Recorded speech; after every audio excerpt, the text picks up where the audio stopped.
Proyecto R recomendados.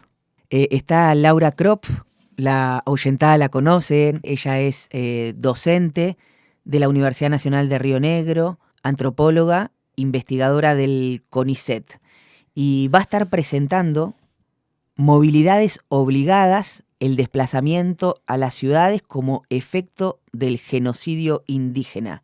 Hola, ¿qué tal? ¿Cómo están? Bueno, este libro, Movilidades Obligadas, es un libro que completa o da continuidad a una trilogía argumental que empieza con el libro En el país de no me acuerdo, que refleja el trabajo de la Red de Investigadores en Genocidio y Política Indígena de la Argentina. Ese libro demuestra cómo se produjo el genocidio indígena tanto en la Patagonia como en el Chaco. Demuestra los campos de concentración, los desplazamientos, las deportaciones de personas, bueno, todo lo que ocurrió entre fines del siglo XX y principios del siglo XIX. Ese genocidio estructura las relaciones sociales en nuestro lugar del mundo y a lo largo del siglo XX las lógicas que impuso ese genocidio, la selección de población que hizo y la asignación de recursos fue estructurando las relaciones sociales de la sociedad en la que nosotros vivimos hoy.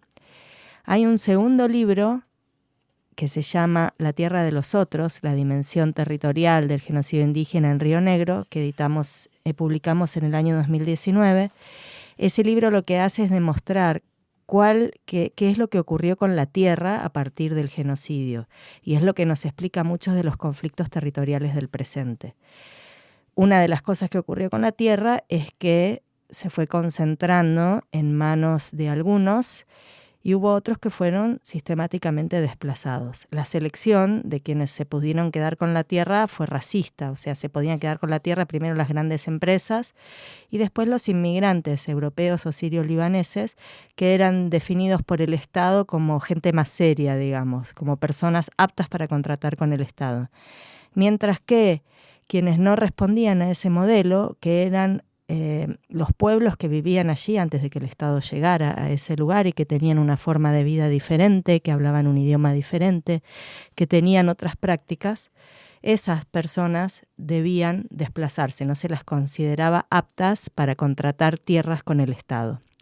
Bueno, este tercer libro, que sigue ese argumento, lo que hace es ver qué pasa con el desplazamiento, qué pasó con esas personas que fueron desplazadas. Y porque siempre sabemos que hay una migración del campo a la ciudad, pero no sabemos qué ocurre en esa migración. ¿Qué es si los derroteros fueron los mismos para las mujeres, los hombres, los niños, las personas mayores? ¿Quiénes se movieron? ¿Cómo se movieron? ¿A través de qué circuitos? ¿Y qué supuso eso para esas personas en relación a su identidad, a su pertenencia? Entonces, el libro lo que hace es recuperar cómo se van produciendo tanto los lugares como los parajes rurales a partir de esos desplazamientos y también qué políticas públicas en el presente están tratando de abordar ese proceso. Y finalmente también el libro tiene un apartado que trabaja sobre cómo se ha representado esa experiencia en la vida de quienes atravesaron por ella. Entonces analiza distintas obras de teatro contemporáneas que abordan esa movilidad. El libro nace de un proyecto de investigación del GITAC. El GITAC es el Grupo de Investigación sobre Territorializaciones, Alteridades y Agencia Colectiva en Nor-Patagonia que yo dirijo.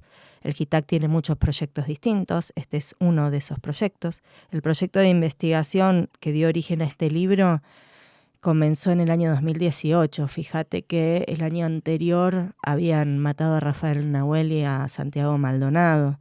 El asesinato de Rafael Nahuel en particular generó muchos debates públicos sobre, si es de la ciudad es trucho, ¿no? Sobre la relación entre cómo se puede hablar de la presencia mapuche en la ciudad, de esta juventud que vuelve al territorio para recuperar algo perdido. Entonces nos convocaron de distintas instituciones para tratar de pensar en eso. Y a partir de esas inquietudes dijimos, tenemos que trabajar sobre estos desplazamientos, sobre qué fue lo que pasó con esta población que hoy ocupa los sectores populares de las ciudades. Y cómo los sectores populares mismos, los barrios, la ciudad se fue configurando a partir de lo que pasó con estas personas. Entonces, iniciamos una investigación destinada a hablar de eso y trabajamos en colaboración con la Fundación Gente Nueva y también con la Dirección de Promoción Social de la Municipalidad de San Carlos de Bariloche, que estaban tratando de trabajar el tema tanto en las escuelas como en distintos proyectos de la Dirección de Promoción Social. Hicimos investigación en colaboración con ellos y algunos de los capítulos de este libro tienen que ver con esa colaboración. Lo que descubrimos primero es que la gente siempre estuvo en movimiento, que la idea de que la gente está fija en un lugar y que, digamos, llega a los barrios es una ficción, porque los barrios se producen en el desplazamiento.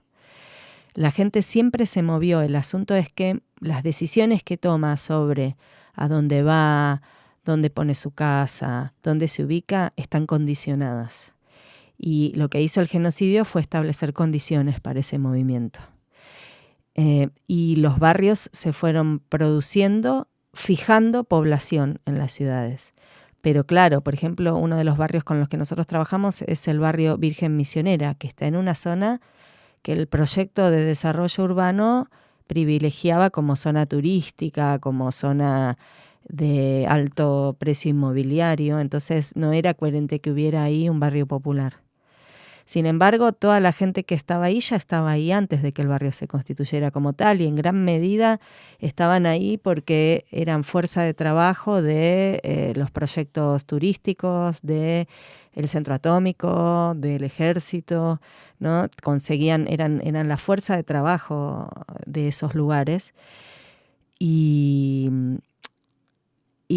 lo que ocurrió fue que cuando se instalaron allí las inmobiliarias y empezaron a querer vender los lotes, ahí ya había gente instalada. Entonces ese barrio tiene una gran lucha para que quienes ya estaban ahí se pudieran quedar en ese lugar. Al mismo tiempo, mucha de la gente que vive hoy en el barrio Virgen Misionera, por ejemplo, vivía en el arroyo que baja hacia Playa Bonita y fueron desplazados de ahí hacia el barrio Virgen Misionera. Entonces fuimos reconstruyendo todos esos, primero los desplazamientos de grandes distancias entre el campo y la ciudad y después esos micro desplazamientos dentro de un mismo espacio que acaban produciendo un barrio donde no había uno, lo que había era más bien un paraje rural, donde todavía había producción agrícola, todavía sigue habiendo, de hecho, en toda esa zona producción agrícola ganadera, y lo que había eran picadas que conectaban casas y de repente empiezan a aparecer manzanas, calles, ¿no? Esa lógica cuadriculada de la ciudad se va produciendo sobre otra forma de vida, otra forma de ocupar el espacio. Ese es uno, creo yo, de los principales hallazgos del libro. Lo mismo ocurre con los parajes rurales. Los parajes se van convirtiendo en tales también a partir de circuitos de circulación, que son condicionados porque la gente era desplazada a otros lugares también. Pero también por la iniciativa de la gente, es decir, la gente siempre se movió. Esta idea de que estamos todos quietos en un lugar es una ficción estatal capitalista. Y nosotros siempre nos hemos movido. Sí, bueno, a mí me encantó hacerlo. Me parece que descubrimos muchas cosas sobre todos nosotros, no solo sobre las personas que fueron desplazadas por el proceso del genocidio, sino también, le pregunto a la oyentada, esta prueba la hice en muchos lugares cuando estábamos desarrollando el proyecto, que es levante la mano quién vive acá. Bueno, levantamos todos la mano. Levante la mano quién nació acá. Y se quedan arriba muy pocas manos. Entonces, la movilidad es una práctica que nos atraviesa a todos y a todas y no estamos muy acostumbrados a pensarla. Para nosotros y nosotras siempre eso parece que fuera una excepción y en realidad es la norma. Entonces hay que empezar a pensar en la movilidad, en las distintas movilidades, en los distintos condicionamientos que hay para esos desplazamientos que hacen a nuestra vida colectiva. Bueno, la última, Laura, se va a estar presentando el libro el viernes 28 de noviembre. Contanos esos datos. Yo esto no lo puedo.